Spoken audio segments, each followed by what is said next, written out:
अच्छा फिर आपने जो हमने देखा कि जी पेरिस में आपने यू हाथ किया हुआ था, उसमें जो आपकी पहन कर आई भी आपने अपनी नहीं, अभी तो मैं अपनी शादी की रिंग पहन के आई हूँ, क्योंकि आप ही के चैनल पे बता देती हूँ कि निकाह मैंने कर लिया है और ये मेरी निकाह की रिंग है।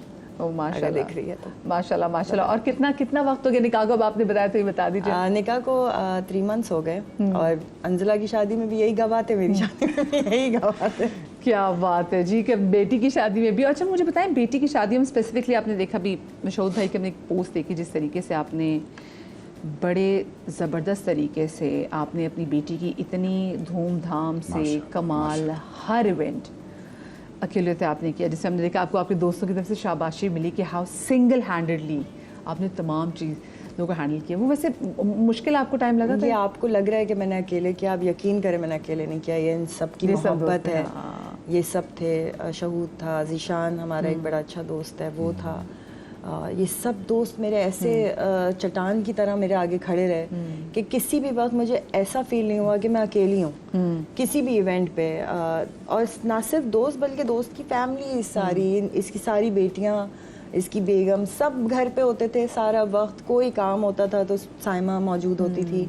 फिर मेरी बहुत सारी दोस्तें, मदिया इफ्तिखार, मज़िया रिजवी, ये सब मेरा पूरा एक दोस्तों का छोटा सा सर्कल है, ये सब थी। साइमा कुरैशी, मतलब जो हम सब साथ बड़े हुए इसी इंडस्ट्री में, वो सब मेरी दोस्तें।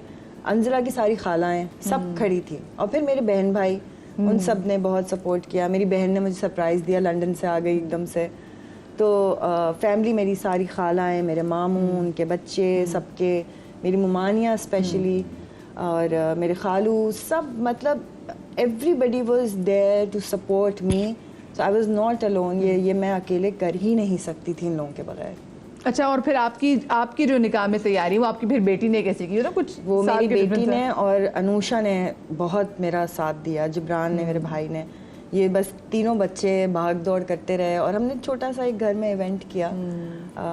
उनकी फैमिली थी, मेरी फैमिली थी, बस शहूद आ गया था और इसी तरह बस 2 दोस्त थे, 4 दोस्त। अच्छा, मुझे लगता है छोटे इवेंट्स बड़े बरकत वाले होते हैं, क्योंकि समहाउ कहीं ना कहीं नज़र का फैक्टर आ जाता है। आप लोगों को वैसे नज़र पे यकीन है? बिल्कुल है, क्यों नहीं। कभी देखा आप लोगों ने कुछ चीज़ इसलिए लोगों से छुपाई हो कि नज़र ना लग जाए? बहुत सारी। आपको पता है इस पे रसूल पाक सल्लल्लाहु अलैहि वसल्लम की हदीस है, अपनी खुशियों को छुपाने की हदीस भी है। और इसीलिए कि लोगों की नज़र ना लगे या तो बेहतर होता है, बुरी बात नहीं है। अच्छा, आपने पिछले तस्वीर शेयर की हुई थी बड़ी प्यारी चूड़ों की। जी, वो मेरी बहुत क्यूट है, सासू माँ जो है ना मेरी, वो बहुत ही प्यारी हैं। तो वो ईद गदीर थी जी, तो उस पे वो उन्होंने मुझे चूड़ियों का गिफ्ट दिया था। बहुत प्यारी चूड़ियाँ थी, वाकई भी दिल खुश हो गया कि ज़बरदस्त लगी थी। तो आपकी बॉन्डिंग कैसी वैसे उनसे? बहुत अच्छी, बहुत। एक तो वो खुद इंसान बहुत अच्छी हैं और मुझे बहुत प्यार करती हैं। रोज़ फ़ोन करेंगी, खैरियत पूछेंगी। फिर मेरी बहुत ही क्यूट नंद है, वो मुझे पूछती रहती हैं। फिर भाभी हैं, वो बहुत ख्याल, पूरी फैमिली बहुत ज़्यादा सपोर्टिव और बहुत ख्याल रखती है। अच्छा जवेरिया, जहाँ पर लोग बहुत खुश हैं और हम खुद बड़े खुश थे कि भाई फाइनली जवेरिया गॉट सेटल, क्योंकि एक यंग बंदी आपको होता है, क्योंकि कंपेनियनशिप इतना मैटर कर रही होती है और आप कहते हैं भाई लाइक इट्स अ टाइम। और जब आप देख रहे हो इतनी प्यारी लग रही होती कि हाँ भाई, मतलब बेटी की शादी भी करके फारिग हो गए, बस टाइम, अच्छी बात है। हम लोग बड़े खुश हुए थे कि यार चलो वेरी नाइस ना।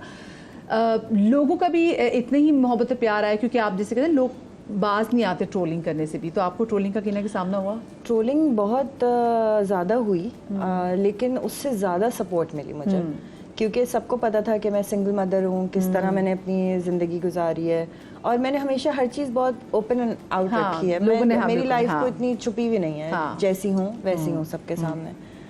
तो मेरे फैंस ही जो ट्रोल कर रहे थे ना, उनसे मेरे फैंस ही लड़ रहे थे आपस में।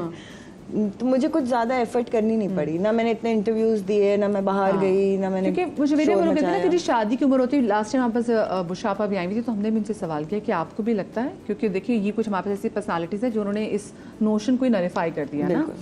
तो हमने उनसे भी पूछा कि लाइक आपको भी क्या लगता है, और लोगों ने आपसे पूछा कि शादी की उम्र होती है, उन्होंने कहा नहीं भाई, जहाँ पे नहीं, आप देखें ना समीना आपा हैं या या बुशरा आपा हैं, इन लोगों ने तो हिम्मत दिलाई, सीनियर बिल्कुल, कि इन्होंने तो बताया कि इट्स ओके बेटा, तुम कभी भी अपनी ज़िंदगी दोबारा स्टार्ट कर सकते हो। और मेरी बुशरा आपा से बड़ी लंबी डिस्कशंस हुई हैं इसके बारे में एंड शी वाज लाइक तुम किससे डरती हो, तुम क्यों डर रही हो, तुम अभी यंग हो, तुम्हारी अभी ज़िंदगी आगे पड़ी है और काम कर रही हो, कोई कमी नहीं है, तो बस तुम बिस्मिल्लाह करो।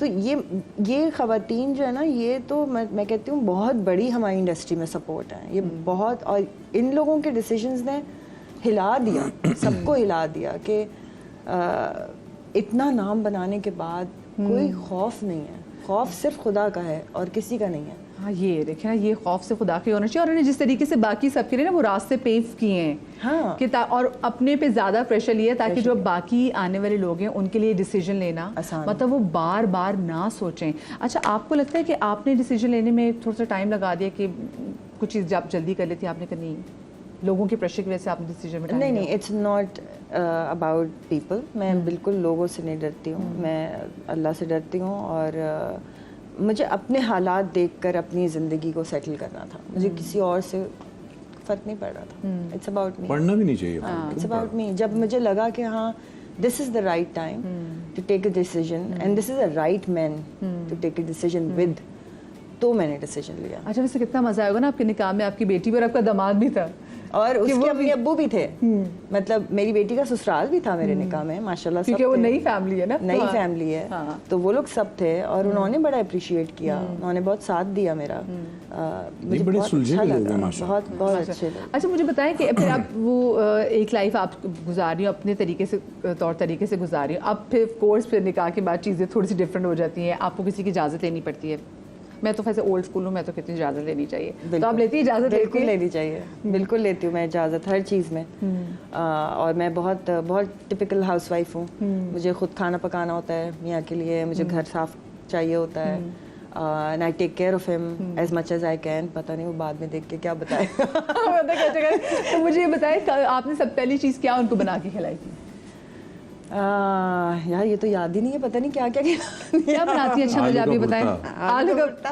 नहीं, आलू मेरे पराठे। भिंडी अच्छी बनाती है, आलू कीमा। गोश्त ज़्यादा अच्छा नहीं बनाती कोई भी, लेकिन सब्जियां बहुत अच्छी बनाती है, और दालें बहुत अच्छी बनाती है। तो गोश्त से क्या दुश्मनी, बहुत अच्छा कि नहीं? मुझे नहीं अच्छा लगता, बाकी तो तारीफ करते हैं, मुझे पता नहीं कि उसके हाथ का। मैं खाती भी नहीं हूँ ना खुद गोश्त, तो इसलिए देखिए दोस्त है ना, सही कह देते, कोई फिल्टर नहीं होता। हाँ, तो और क्या क्या अच्छा बनाती है, इनके हाथ की क्या? बेवकूफ बहुत अच्छा बनाती है।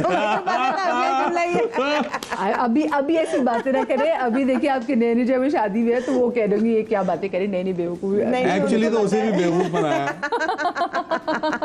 वो आपसे अब ये मजाक करते हैं कि मुझे बेवकूफ बनाया? नहीं, मुझे भी ये करता है। अच्छा, आप उनको, वो आपका कैसे ख्याल रखते हैं, मुझे ये बताएं। हर तरह से बहुत ज़्यादा ख्याल रखते हैं। मुझे लगता है कि औरत को सबसे ज़्यादा जो सपोर्ट चाहिए होती है वो इमोशनल चाहिए होती है, और ख़ासतौर पर उस औरत को जो बहुत ज़्यादा बैगेज अपने साथ लेकर आ रही हो, तो आपको वो जो शोल्डर मिल जाता है ना, जिस पे आप रो सकते हैं, आप हंस सकते हैं, आप अपना कथारसिस निकाल सकते हैं, सो ही इज़ द वन जिस पे मैं रिलाई कर सकती हूँ इमोशनली, सो वो सबसे ज़रूरी है। अच्छा चौधरी, आपको क्या लगता है कि जवेदिया जो दिल से ज़्यादा फैसले करती है दिमाग से? ये दिल से करती है, जज्बाती थोड़ी सी है, दिल से करती है फैसले, लेकिन लकी है इस मामले में बहुत।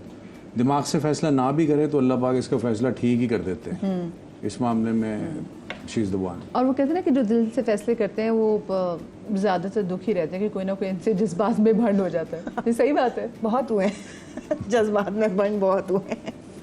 इनसे कोई ऐसा भंड हुआ, ये दिल से फैसले करते हैं, दिमाग से फैसले करते हैं? नहीं देते, नहीं, ये बहुत कैलकुलेटिव आदमी है, बहुत दिमाग से काम करता है, और अपने इर्द गिर्द के लोगों को भी ये बहुत संभाल के रखता है, इस मामले में बताता रहता है यू रॉन्ग, यू राइट। मैंने एक टाइम पर थोड़ा ब्रेक लिया, मैं कम बैक किया, जब मैं वापस आई तो काफ़ी चीज़ें इंडस्ट्री में चेंज हो रही थी, तो I went to him and I was like मुझे समझ नहीं आ रहा शऊद अब कैसे लेके चलना है। तो शऊद ने मुझे एक चीज़ बताई कि जवेरिया अब ये करना है, अब ये करना है, मेथड एक्टिंग आ गई है, फलाना हो गया, अब हम PTV स्टाइल काम नहीं कर, कि बहुत कम लोग आपको उस लेवल पे समझाते हैं जहाँ ज़रूरत है। तो चौधरी, आपने कितना वो चेंज फील किया है? वो एक जब वो PTV का एरा था, उसमें चीज़ों कंटेंट की भी मेकिंग पे पता चलता था कि हाँ भाई, अभी भी आप कोई भी PTV का ड्रामा उठा के देख लें पुराने वाला, उसकी डायलॉग राइटिंग, कुछ भी कंस्ट्रक्शंस, हर चीज़, उसकी एग्जीक्यूशन वाज डिफरेंट, और अब ऐसा नहीं, अब उससे अच्छी एक्टिंग हो रही है, लेकिन स्टिल अभी भी ऐसा लगता है कि वो थोड़ा सा अबव ही था। क्या आपको ऐसा लगता है? नहीं, ये लगता नहीं है, ये बिल्कुल ठीक है। देखिए, उसकी एक वजह अगर आप मुझसे पूछेंगे तो मैं वो एक वजह ये बताऊंगा, बिकॉज ऑफ द डायरेक्टर्स। जो प्रैक्टिस थी, जो उस वक्त के काम करने का तरीका था ना, वो ये था कि डायरेक्टर वॉज अ फादर और उसने डिसाइड करना है, उस कैप्टन ने चलानी है शिप को। तो अब राइटिंग भी उसी ने करानी है, कास्टिंग भी उसी ने करनी है, ड्रामे को किस तरह से मैनूवर करना है, सिचुएशंस को किस तरह से लेके चलना है, तो वो डिसाइड करता था डायरेक्टर, यानी एक दिमाग।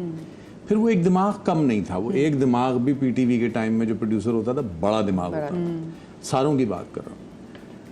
तो उसका एक आदमी के ड्राइव करने में और 25 लोगों के आज के दौर में ड्राइव करने में ज़मीन आसमान का फ़र्क है। आजकल डायरेक्टर को approved script, approved cast, approved locations उसको दे दी जाती हैं एंड कहते हैं जाओ बेटा, मैदान है नहीं तेरे कोल, चला तो वो क्या करेगा? वो मुंशी बन जाएगा, क्योंकि वो अपनी मर्जी से ना कोई लाइन काट सकता है, ना कोई लाइन लिख सकता है, ना वो समझ रहा है कि यहाँ पर ये लाइन नहीं होनी चाहिए थी। तो डिसीजन डायरेक्टर्स से ले मतलब लिए, इतनी ओनरशिप अब उससे ले ली गई है। टीम बड़ी हो गई है। हाँ। देखिए, अब स्क्रिप्ट डिपार्टमेंट अलग है, उनका भी एक जॉब है, वो अपनी जॉब कर रहे हैं। मैं ये नहीं कह रहा कि वो गलत हो रहा है, मगर मैं ये कह रहा हूँ कि बहुत सारे जब बॉस बन जाएंगे ना, तो एक चीज को लेके चलना जरा सा डिफिकल्ट हो जाता है। एक बॉस होता है तो वो हर चीज को देख रहा होता है और वो उसको हैंडल करना आसान होता है। तो एक ये फर्क बहुत बड़ा है मेरी नजर में। मशहूर इज इट द रीजन जिसकी वजह से कि आज के ड्रामे मशहूर तो बहुत होते हैं लेकिन मकबूल नहीं होते जैसे पहले ड्रामाज होते थे? नहीं, कुछ ड्रामे बीच में आ जाते हैं, अच्छा स्क्रिप्ट आएगा ना। देखिए, script is a base, script ही बुनियाद है। अगर वो अच्छा आ जाएगा ना तो खुद ब खुद वो काम नजर आएगा अलग से। तो आपने सही कहा, मशहूर और मकबूल, लेकिन कोई इतना खास फर्क नहीं है। अगर मेहनत दोनों की, अच्छा मेहनत ये भी कर रहे हैं बच्चे, आजकल के भी लड़के लड़कियां बहुत कर रहे हैं। तो जैसे साइमा वसीम कर रही है, उसका काम मैं देखता हूँ ना, वो ज़रा डिफरेंट लगता है मुझे। हालांकि वो बैकग्राउंड उसका डायरेक्शन प्रोडक्शन से नहीं था, मगर ज़हीन लड़की है, वो कुछ चीज़ें बड़ी अच्छी संभाल लेती है। बहुत सारे बच्चे कर रहे हैं, बहुत सारे लड़के लड़कियां नए हैं, कुछ पुराने भी कर रहे हैं, बहुत अच्छा काम कर रहे हैं। मगर बॉस एक होना चाहिए, मेरा कहना ये है, और वो बॉस डायरेक्टर ही होता है। कैप्टन ऑफ द शिप मुंह से कह देना अलग है और उसके हाथ में कमांड दे देना एक अलग चीज़ है। सही बात है। ये एक डिफरेंस मुझे बहुत बड़ा फील होता है। हम बहुत ज़्यादा ड्रामे बना रहे हैं। हम जो इंटरटेनमेंट है वो हमारी रह ही सिर्फ ड्रामा गई है। तो अब इतने सारे चैनल, न्यूज़ हमारी इंटरटेनमेंट है। हाँ न्यूज़ कंटेस्ट बेटा करे जो रात को, ये अलग है, लोग टीवी पे शायद अब इतना नहीं देखते हैं और सोशल मीडिया पे ज्यादा न्यूज़ देखते हैं, बट ड्रामा लेकिन भाई बहुत ड्रामा है उधर। हाँ। लेकिन वैसे जैसे आप कहते हैं ना, पहले टॉक शोज होते थे, गेम शोज होते थे, एजुकेशनल शोज होते थे, वो सब अब ये भी माइनस हुआ है। आप सही कह रहे हैं कि उसकी एक बड़ी वजह ये भी है कि लोग अगर हम भी कोई बहुत अगर पढ़ा लिखा शो करने की कोशिश करें, इट्स वेरी एक आयरनी है कि उसको उतनी मकबूलियत नहीं मिलती, उसको पजीराई नहीं मिलती। पजीराई का डाल दी ना लोगों को ड्रामा देखने नहीं, लेकिन पहले भी जो ड्रामा था वो एजुकेशनल के साथ साथ एंटरटेनमेंट भी था। उसमें दोनों चीज़ें, दोनों अज्जा शामिल थे। उसमें ये नहीं था कि एजुकेशनल ना हो। मतलब मुझे नहीं याद पड़ता मैंने कभी कोई पीटीवी का या पुराने प्रोड्यूसर्स का बनाया हुआ ड्रामा देखा हो और वो मैसेज के बगैर। मतलब बिटवीन द लाइंस इतनी चीजें, इतने स्ट्रॉन्ग मैसेजेस जो टीवी के टाइम में जाती थी, वो अब भी ऐसे बोल्ड मैसेज में जाते हैं। इसीलिए यूनिक भी था। आप गौर करें, पूरे रीजन में। चलो मुझे जल्दी से छोटी सी ब्रेक लेनी, कहीं में जाएगा, ब्रेक के बाद मिलते हैं।